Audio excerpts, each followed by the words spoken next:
j'espère que vous allez bien. J'ai l'impression que ça fait 1000 ans qu'on n'a pas papoté, vous et moi. Je me suis remise de la chaleur de la semaine dernière, mais franchement plus jamais, hein. S'il vous plaît, hein, que cela cesse, séance tenante. Aujourd'hui, je vous retrouve pour une vidéo que j'ai jamais vraiment faite sur ma chaîne et je me suis dit que ça pouvait peut-être en intéresser certains et certaines de parler juste des trucs un peu culturels que j'ai fait... Non, attendez, on va la refaire. Des trucs un peu culturels, voilà, c'est mieux, que j'ai fait, que j'ai vu, que j'ai consommé récemment.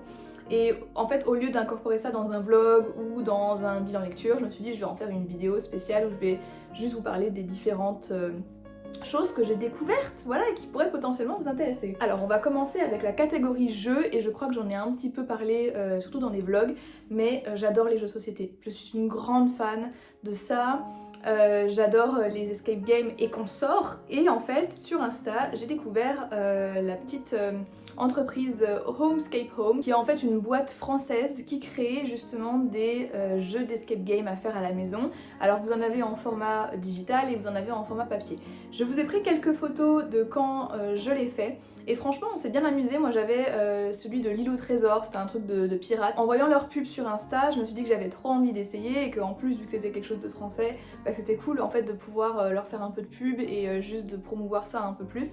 Et donc du coup ils ont accepté de me l'envoyer, donc je suis très contente, j'ai pu le tester et franchement c'était sympa. Voilà, c'était pas le meilleur escape game que j'ai testé de ma vie. Après rien n'égale les vrais escape games que vous faites ben voilà, avec vos potes dans des salles décorées etc.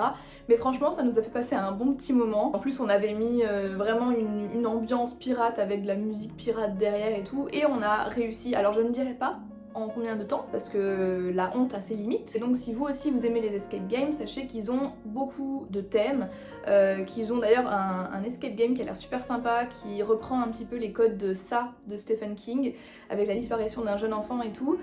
Et ça m'intéresserait de ouf typiquement. Et voilà, tout simplement, peut-être que vous les avez vus passer dans vos pubs Instagram, mais en tout cas j'ai testé et c'est approuvé. On va parler d'un film, mais bien sûr que je vais parler de Barbie. Barbie, mais bien sûr.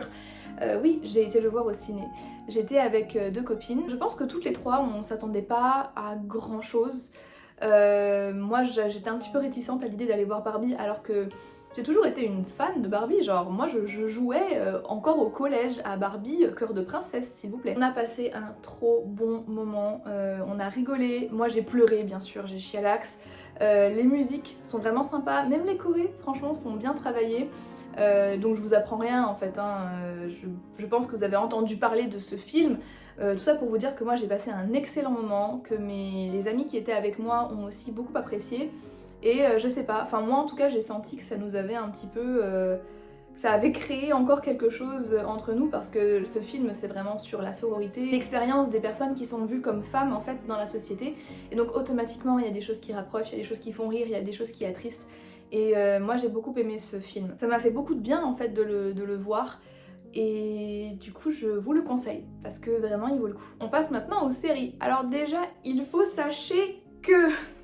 J'espère que vous avez la ref parce que si vous ne l'avez pas je passe juste pour une illettrée. De base je ne suis pas une fan de séries, j'en regarde pas énormément. En fait je vais avoir genre des séries canoniques que je vais regarder à l'infini. Desperate Housewives, Gossip Girl, et c'est très rare que je m'embarque dans de nouvelles séries. Et en fait, cet été j'ai repris un peu goût au manga et tout, et il y avait ce truc là sur Netflix qui s'appelle My Happy Marriage, et franchement ça a payé pas de mine. Je sais même plus comment j'ai commencé à le regarder, je crois que c'était pendant un voyage ou un déplacement et que je voulais un peu m'occuper, et donc du coup j'avais téléchargé ça avant, et la vérité j'ai kiffé. Alors c'est hyper cucu. En fait c'est l'histoire d'une fille. J'ai l'impression que c'est un peu une réécriture de Cendrillon en fait, parce que c'est une fille qui a perdu sa maman et qui vit donc avec son père et sa belle-mère et sa demi-sœur dans une grande maison. Donc on sent que c'est des personnes qui sont assez aisées, sauf que elle prend tarif. Elle se fait hagar par tout le monde dans la maison, mais vraiment genre violence physique, violence verbale, c'est la boniche de la demeure.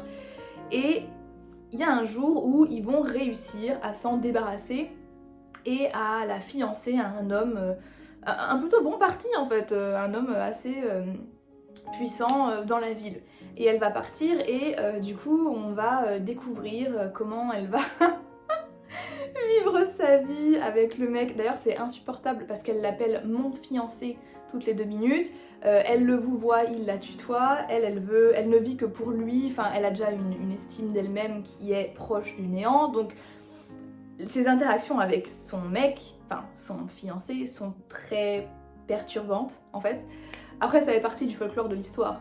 Et on se rend compte en fait que donc cette protagoniste, au-delà d'être une vraie mesquina, elle a toute une histoire qui pourrait faire que en fait tout le monde ne sait pas qui elle est réellement. Et voilà, donc franchement, je vous le dis, si vous avez décidé de regarder ce truc, on n'est pas du tout sur la série la plus woke de l'année, voilà, sachez-le. On est sur un truc vraiment à regarder rapidement, ça dure 23 minutes un épisode, ils sortent, en plus là tout n'est pas sorti, genre ils sortent un peu les épisodes au compte-gouttes, donc je vous la conseille, voilà, si vous aimez bien aussi les animés. Je sais que c'est un style que tout le monde n'aime pas et je comprends parce que moi je suis un peu à la frontière entre j'aime bof et j'aime bien, et pour moi My Happy Marriage c'était vraiment genre un bon entre deux que je vous conseille. Je vous parle maintenant d'un podcast. Je suis friande de podcasts et il y a beaucoup de podcasts que j'ai testés et que j'ai approuvé. J'ai découvert Feu de camp. Alors je l'ai découvert grâce à Margot Liseuse qui en avait parlé dans une vidéo parce que visiblement ils ont sorti un livre. Et en fait, elle a pas dit grand chose, mais je me suis dit c'est quoi, je vais tester. Et en fait, franchement je suis une putain d'hypocrite parce que 2 jours avant, j'avais fait un sondage sur Insta pour savoir quels étaient vos podcasts préf, justement pour avoir de l'inspiration. J'ai partagé tout ça en story, mais par contre je me suis dirigée vers autre chose. Voilà, je vous adore, mais sachez-le. Et franchement, sorry not sorry, mais coup de cœur.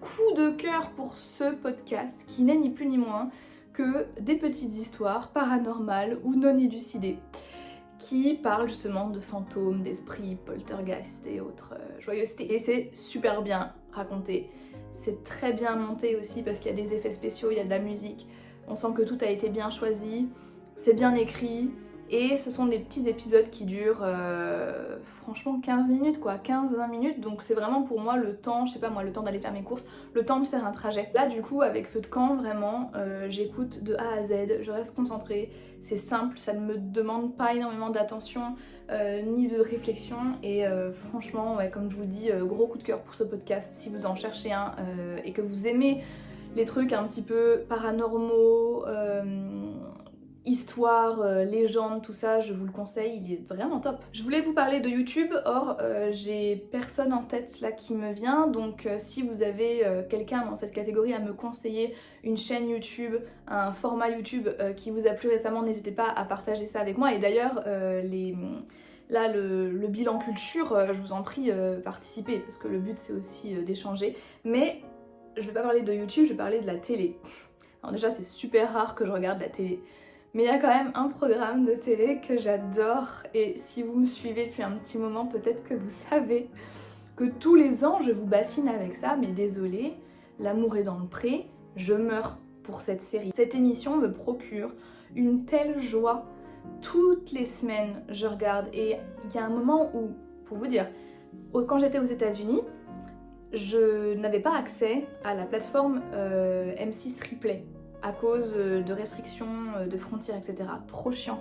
J'ai acheté un VPN juste pour pouvoir regarder L'amour est dans le pré. Alors maintenant que je suis en France, je peux vous dire que je ne vais pas me priver. Depuis que ça a repris, et je dirais que ça a repris depuis peut-être 2-3 semaines, mais je regarde tout le temps et je suis fan. Voilà. Bon, il m'arrive de pleurer, il m'arrive de rire. Et en fait, je sais pas, je trouve que c'est une émission qui est très authentique. En fait, j'aime bien voir comment les histoires se forment entre les gens, et j'aime juste en fait voir les relations interpersonnelles. Ça me fascine un petit peu comment des gens, comment des humains, nous là les humains, on peut développer des liens entre nous. Enfin, je trouve ça absolument adorable. Et L'amour est dans le pré, c'est vraiment, enfin pour la plupart, on est avec des personnes qui sont très seules en fait, et qui cherchent quelqu'un de manière sincère, et ça se voit dans leur interaction. Alors franchement, je pourrais partir en débat sur L'amour est dans le pré et sur le besoin qu'ont ces gens de trouver quelqu'un, et donc du coup le fait qu'ils vont projeter des attentes sur les gens, que ce soit dans les prétendants ou dans les agriculteurs ou les agricultrices, hein, attention. Mais dans tous les cas, voilà, c'est une émission que j'adore. Je trouve que Karine Le Marchand, elle peut être parfois un peu problématique, mais elle est trop drôle et je pourrais voir personne d'autre en fait à sa place pour animer cette émission. Et bref, je sais pas si vous aimez, dites-moi si vous regardez, je sais que c'est une émission qui est là depuis des années et peut-être qu'on s'en lasse un petit peu. Moi je vous jure, je ne m'en lasse pas, j'en redemande même. Enfin, la dernière chose dont je voulais vous parler, en termes un peu de culture, enfin je sais pas si on peut parler de culture, mais j'ai découvert grâce à Marion, de l'Instagram Marion Reading Books, une application de lecture qui s'appelle Glyph. Donc je vous mettrai des screenshots de l'appli pour que vous puissiez voir comment ça s'utilise, mais vraiment j'ai eu un coup de cœur pour cette appli. Alors bon, je sais qu'il y a Babelio, mais si vous voulez, moi la dernière expérience de ce genre d'application que j'avais c'était avec Livre Addict, et encore je l'utilisais même pas comme application, j'utilisais le site. Et je sais pas, je le trouvais pas particulièrement ludique. Voilà, je prenais pas plaisir à l'utiliser.